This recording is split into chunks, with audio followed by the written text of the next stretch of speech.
There we go.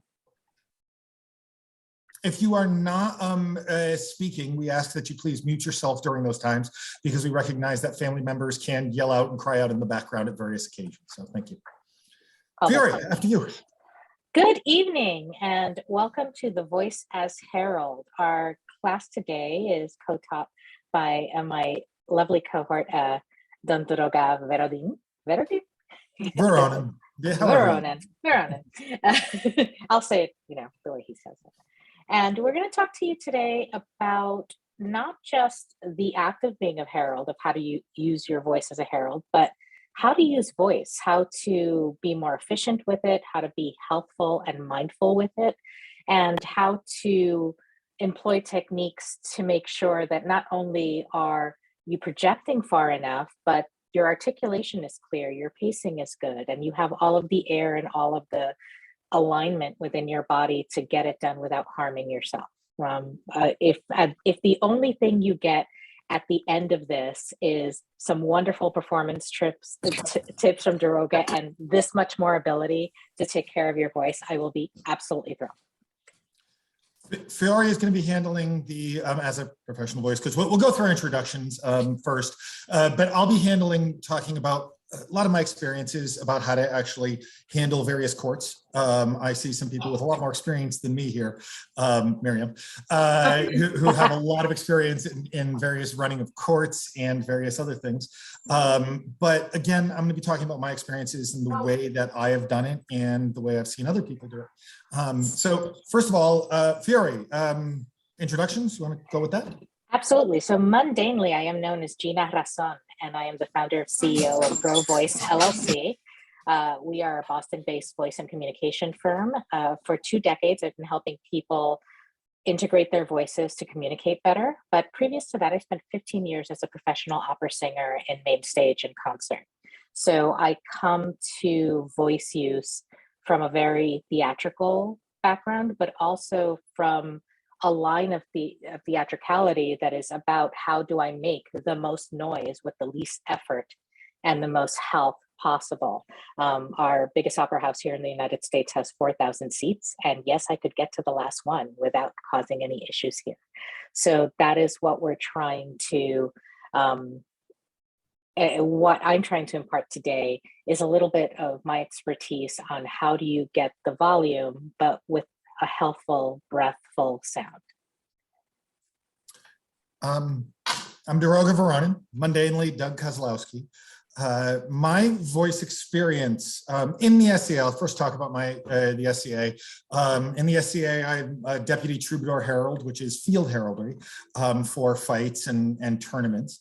And I've been that under several different people for multiple years. I was also the Carolingia official single Carolingia baronial herald. Now I'm a Carolingia baronial herald because my lovely Baronessa, they're reorganizing, which is great, to allow people more of an opportunity to get experience heralding, which is the reason why we're having this. I'm a heralding student. I'm an arts and science apprentice to Mistress Alyssa Underhill, but in heralding, I'm a student to Master Rowan Stuffer, who has probably Rowan Cloteworthy. Sorry, thinking about mundane versus SCA names, who has probably more experience in the SCA heralding than just about anybody out there. I'm going to start and end this by saying that he is to be credited for any of the teaching and any of the good things that I do in the way of heralding, and any mistakes are 100% my own.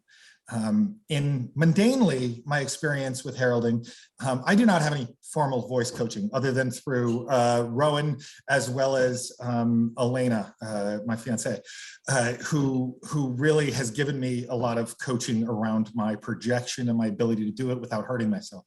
I do have a lot of acting experience. I have emceed at various Ren fairs. I've emceed weddings. I've done some acting outside, doing reenactments of Boston Tea Party Ship and Museum. I did that years ago, doing acting. So I do have a lot of experience in the background that led me up to this. And prior to doing this, I, again, Fiore will talk about, what she hears me do, and I have no idea how I do it. But that's really where I'm coming from on this, from an acting and performance background. So. All right. I am also fielding a couple of people having difficulties getting into the class. So I'm just popped over to Facebook to make sure that they get to that directly. Do you need me to hop on the Kingdom Zoom to let people in? You should have. They have been popping up and asking to come in. So. Okay. Yeah, they're clicking yes, that should allow them over. Yes. Yeah, they should be. I think some people are trying to get in directly from the event on Carolingia and failing to get the link to work for them there. Yep. All right. Facebook doesn't like links. So as we go through, please feel free to ask questions. You can raise your hand and just kind of signal us on the camera so we know you're asking a question. I love to be interrupted myself, and that's not a joke. It's just that we want this to be as interactive as possible with you, so we ask your questions. We have lots to say, but we wanted to, this to benefit everybody who's watching us today. So. Excellent. Take it away, right. if you can. Absolutely. So we're going to start from the voice part of things. So a lot of you have some voice coaching that you have taken formally or things that you've learned over time, techniques that work for your body. And my general view on your perceptions of how your voice works is that your perception is always correct. What I want to give you is a little bit of what's actually happening physiologically. And we're going to play, which means we're going to actually get up and do some singing and some moving and some speaking on air. We're going to play with these concepts in physiology and how your neurology actually helps you to voice. And then we're going to tie that into the practical of what it is that we do in this crazy SCA heraldry that we love.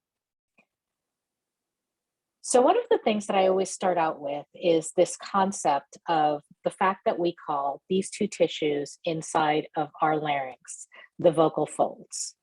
It's an interesting nomenclature that we've developed for them. They're actually scientifically called the thyroerythenoids. And the reason to sometimes think about them in that way is that their primary purpose is not at all making sounds for communication. So the thyroerythenoids are primarily your airway, kind of a big deal survival thing. They're a flexible airway, which allows them to do their second neat trick, which is to seal completely whenever you ingest food or drink, because your trachea and your esophagus live together within the larynx. So they seal completely so you can swallow and have all of those things end up in your stomach and not your lungs. Kind of important. They're also a sphincter, which means they regulate air pressure within your body. And we have many sphincters within our body. That third survival function allows us to bear down so that you can actually use the bathroom every day. And if you've ever given birth, that's how you did that. So then we get to our very other cool survival function. Aside from the other sphincters in the body, the vocal folds themselves, the thyroerythenoids, have an ability to regulate pressure in a way that allows you to gain more strength. So when you lift something heavy, your vocal folds are actually regulating that motion, and they create, at a certain amount of weight, a grunt, which is probably the first sound that humans made, that sound. So when you hear like professional weightlifters make those horrific sounds when they lift the heavy weight, they're not just posturing, they have to do that or the weight won't come up. So that's kind of fourth nifty survival function. But wait, there's more. Because if anything ever gets through your vocal folds, if the system doesn't work for whatever reason, or if you become sick and fluids develop in your lungs, you have to be able to get them out. So your vocal folds work in conjunction with a little bone right above them that connects to nothing but the musculature between your tongue and your larynx in order to make the reflex of coughing much stronger so you can expectorate. So those are the major functions of the thyroerythenoids. Your brain takes all of those hugely, hugely seriously. What it doesn't really know, what it thinks about sometimes, is this little funny thing we do, which is communicating with speech or singing. It's something that as a species, we came to if there's any magic, proof of magic, like poof, like fairies, it is the fact that this organism speaks with a sphincter. At some point, grunt was not enough for us. And we created a very sophisticated communication methodology with the vocal folds. Okay, so that's all cool trivia. Why do we care? The reason we care is because your brain, when you go to use your voice, kind of gauges how much energy are they spending on that. Talking about by the water cooler, that's fine. We're having this conversation, this meeting, maybe, okay, you're fine. You're talking to a louder meeting, I don't know. Let's see if this is danger. You're gonna walk into a space and perform in a way that everybody hears you. Are you sure that we're not about to die? Because that seems like that's a tiger. That's your brain has little chill, oh no, oh hell no. And even if we're not necessarily nervous in the moment, the sensation of nervousness doesn't actually always correlate with whether the brain is giving you actual active access to all of the resources you have available. So at the end of the day, if we want our best voices to enter the room, we've got to line everything up. So when your brain going through its hierarchy, it's like, okay, we're performing now, but that can't possibly be dangerous. We can't possibly die because I have enough air. That's the alignment's working. The person's prepared. They know what they're going to say. They don't feel like they're going to die. So that's not a tiger. So by the end of today, I want you to be able to create a hierarchy for yourself and your body. So as you prepare for heraldry, you can convince your brain that none of this is a tiger. None of us is going to die doing this. I promise. All right. So the first thing we're going to do is, if you're able where you are, we're going to stand up and just evaluate what our body's doing today. If you're not in a place where you can stand, find a place where you're sitting so that your sits bones are the place that's holding your balance. So the way I like to check for this is, sometimes you have to get to the end of the chair. Sometimes you might have to rock your hip maybe front or back to see where is the center of gravity there. Sometimes I shift from one of the sits bones to another. If you don't feel a bony protrusion, you probably are not aligned on the right part of your hip. If we go a little bit too far back, you're moving flesh back and forth. And, you know, I have plenty back then, so I don't feel anything. If I rock too far back, if you rock too far forward, you're on the pelvic bone and you're not really going to feel if you're balanced because it's holding you in place. So you want that kind of perfect Goldilocks alignment where you're like, oh yeah, I do have a bony protrusion down there. But if you can, go ahead and stand with me. So what we're going to do is we're going to stand with our feet parallel so that your toes are pointing forward.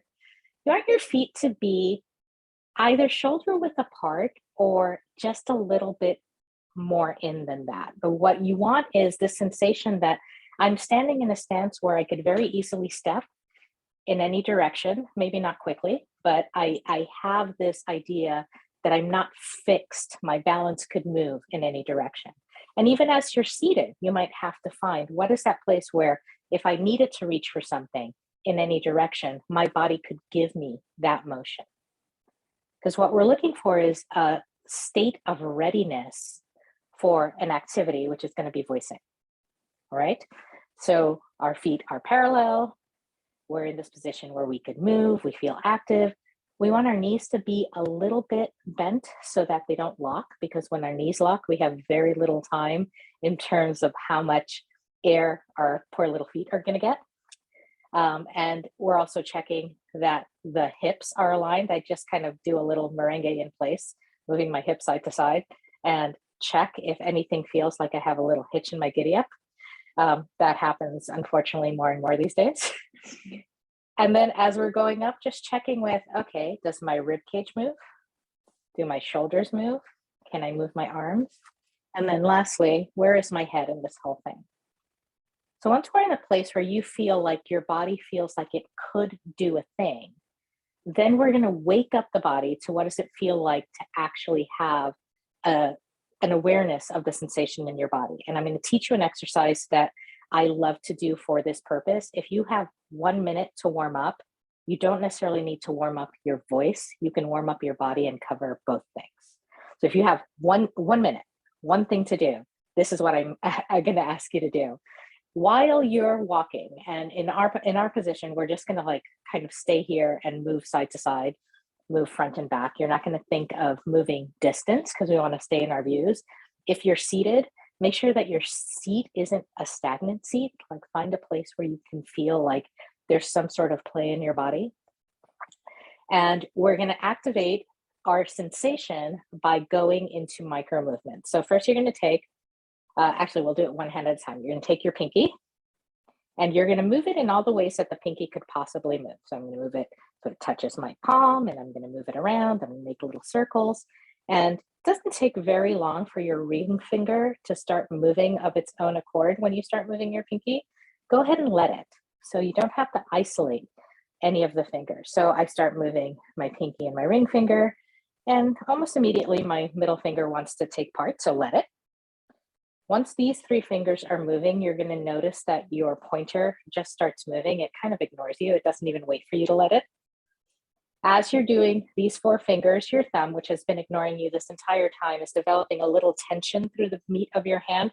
That's because it wants in on the party, so go ahead and let it come in. As you move your whole hand, you'll notice that your wrist is getting tight. That's because it too wants to move, so go ahead and let it. Almost immediately, you'll start feeling a little tension through your forearm. Go ahead and let your forearm rotate to release that, which is going to make your elbows start bending and releasing, which makes it happy. Your biceps and your triceps would like to be part of this party. They're going to start contracting and releasing the minute you're going. Your fingers are still going. And now your shoulder is like, are you really going to not rotate me backward? Oh, come on. Go ahead and let it go. Once your shoulder starts going and rotating in different directions, you'll notice that the top of your back is also becoming active, and it's probably impossible to keep your rib cage from wanting to move all over the place. Now stop. Notice how your right hand feels, or whatever hand it was that was moving, and notice how the other hand feels. One of these things is not like the other. This is what sensation feels like in an active body. This is how we feel most of the time. When we're going to perform, we need active participation of all of the body for your brain to think you're ready to do the thing that might be dangerous. Tiger. All right, but we're not going to stop there. We're going to go ahead and get the other hand loosened up because we have work to do today.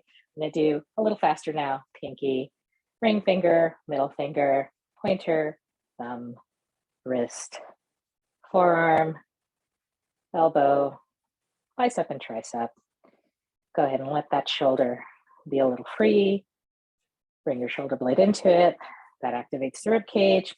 And let the other arm be part of the party. Just check in with the entire carriage and then let it go. And then that's a little closer to a balanced body. All right, so this is where we start. We wake up the body to say, I am an active person who has sensory input with the parts of me that are me. And now I'm going to breathe for singing. So I'm going to ask a question and see where we get to this. What is the first thing you have to do to breathe for speech? Anybody know what the first part of speaking a speaking speech is? A speaking breath is? Aha, somebody has a good answer. So most of us think that it's inhaling. So I inhale and I exhale is a justifiable way to think about breath. It's how most of us think about breathing, because I inhale and I exhale is survival breath. Air comes in, air goes out. But when we're trying to speak, we need more than survival breath. We need performance breath. And so the most important thing of that entire process is the exhalation. So we're going to think of I exhale and I use air, and then I release that effort and let the air passively restore itself. That's going to be our process for supporting the voice for speaking. All right, so for those of you who are doing the standing with me, you're going to put your hand on your belly button. If you're seated, you could do this as well. But if you're seated, you have the bottom of the chair to give you a little bit of support, so you don't necessarily have to have your hands on your belly button. See how it feels for you. You're going to put your hands on your belly button, and I'm going to tip the camera a little bit so you can kind of get a view of what I'm doing here. I'm actually going to contract my stomach so that I am squeezing it in a little bit. And I'm actually faking this. So I'm not doing it in a passive way. I'm just kind of experimenting. If I suck in my belly, What does that feel like? Contract, release, contract, release, contract, release. So if you do a couple of those, it feels like a lot of motion, a lot of exaggerated motion. So then when I give you this next prompt, it should feel like you're working, but it's not an exaggeration. The next prompt is to go deep into your imagination, to something that's probably never happened to you. If you were, for example, to put on a pair of pants that were just slightly too tight, but you know for a fact they fit. I know this has not happened to any of you. But if you were, in your imagination, putting on a pair of pants that were just slightly too tight, and you had to get the zipper up, and you just know that a little bit of contraction will get that zipper up. So just that little contraction to get the zipper up. That sensation is the sensation of supporting your breath for speaking. It's contracting something called the transverse abdominis. It's the abdominal muscle that's closest to your body. It's the innermost layer. It goes from your sternum to your pelvic bone in the front and all the way around you to meet at the back. So even though what you're feeling in the front is sometimes that very gentle contraction, as if I suck in gently to put up a zipper, the entire muscle is coming towards your spine. So it's not just the front, it's just that the perception and most of the sensation is in the front. All right, everybody with me so far? Excellent. So we're going to experiment with exhaling while we're contracting this muscle. And then when we're done making sound, making an exhalation, we're not going to do anything special to inhale. We're just going to let this contraction go. So it's like, I got that zipper up and oh, thank God they're gone. I got the zipper up and oh, thank God, no. So whatever that image actually works for you, it's just that little contraction. And then when you finish using the air, we release. And because your mouth is open, you'll inhale air passively. So we're not thinking about the inhale at all. We're thinking of supporting breath use and then releasing so that air passively enters. All right. So we're first going to do this on an S. So we're going to become very, very leaky tires for a minute. We're going to contract and go for as long as it is comfortable and not effortful for you to do. So if you start feeling any tension whatsoever in your throat and you are engaging with your abdominal muscles, just release. That's as much as you have today. If you are feeling any constriction in your throat and you have not yet engaged or have forgotten to continue to engage your abdominal muscle, you can engage and continue. And you're just going to go until it's easy or until you're out of breath. And whenever you are complete with your exhalation, you're going to let that muscle go, release, let air passively enter. All right, so again, we're going to put our hands on our belly buttons or just about there. We're going to make sure that if we're standing, we're in good alignment, that if we're seated, we're on our sits bones. And then we're going to contract as we make our whenever you're ready.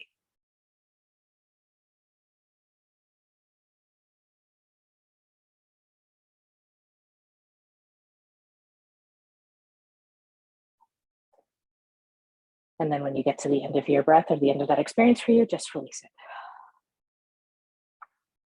All right, take a little moment to breathe in regularly and just to figure out, like, what does my body think about this sensation? Is it weird? Is it normal? Is your body not quite know how to coordinate that? Just a little check in. What is the sensation of that? And then we're going to try it again, but instead of staying on an S sound, we're going to go to a vowel. We're going to go to oo. So we're going to contract. And at the same time that I am contracting, I'm going to be making an oo sound. And as long as I'm making sound, I am contracting in. And if I get to the place where I can contract no more, just release. Just stop where you are in that moment. So the next one is ooh. So I contract and go ooh.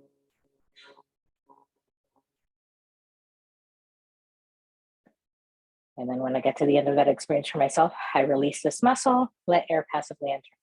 Is everybody having the sensation of contraction and of releasing, allowing air to enter? Is there anybody who's not having that sensation yet?